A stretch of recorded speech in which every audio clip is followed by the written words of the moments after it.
واخان دهلیز په اړه تازه او جالب خبر راغی. واشنګټن پوسټ وایي اسلامي امارت هڅه کوي واخان پر یوه نړیوال اقتصادي دهلیز بدل کړي.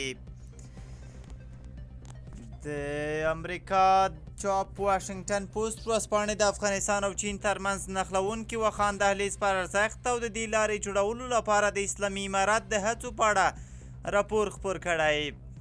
د راپور له مخې په افغانستان کې د اسلامي امارت له واکمنېدو وروسته چې د دې هیواد اقتصادي ثبات کمزوری او سیاسي اړیکې محدودې شوې، چارواکي هڅه کوي د واخان کوریډور پر نړیوال اقتصادي مرکز او دهلیز بدل کړي. په راپور کې راغلي له چین سره د واخان دهلیز نښلول به پاکستان ته اړتیا کم او د منځنۍ اسیا او چین ترمنځ واټن به د پام وړ راکم کړي. راپور کاږي له چین سره د واخان نښلول به د نورو سوداګریو ترڅنګ د قیمتي او نایابه کانونو لکه لیتیمو، سرو زرو او کوبلات سوداګري پراخه کړي. د راپور یوه برخه له څه باندې 3 کلونو راهیسې چې اسلامي امارت واک ترلاسه کړی، افغانستان په اقتصادي لحاظ کمزوری او په سیاسي لحاظ محدود پاتې شوی. خو اوس مهال د اسلامي امارت حکومت یو پلان لري چې د دې هیواد یوه لرې پرته لار په نړیوال اقتصادي مرکز بدله کړي.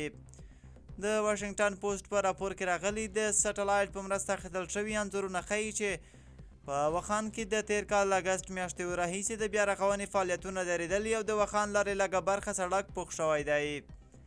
راپور کې وړاندې ویل شوي د کورنیو چارو وزارت سرپرست خلیفه سراج الدین حقانی په کابل کې د چین له سفیر سره په کتنه کې د واخان پر موضوع خبرې کړي دي. په ورته مهال د کلیو بیا رغونې او پراختیا وزارت مسؤلین وایي د واخان لوی لارې معیاري جوړولو چارې دوام لري او هلته تر 50 کیلومترو پورې سړک په پخه او اساسي ډول جوړ شوی دی. د کلیو بیا رغونې او پراختیا وزارت ویان نورالهادي عادل وایي د افغانستان اسلامي امارت د کلیو بیا رغونې او پراختیا وزارت له لوري د بدخشان ولایت د واخان ولسوالۍ له بزهای ګنبد سیمې د چین تر پولې د 50 کیلومتره سړک خامه چارې بشپړې شوې.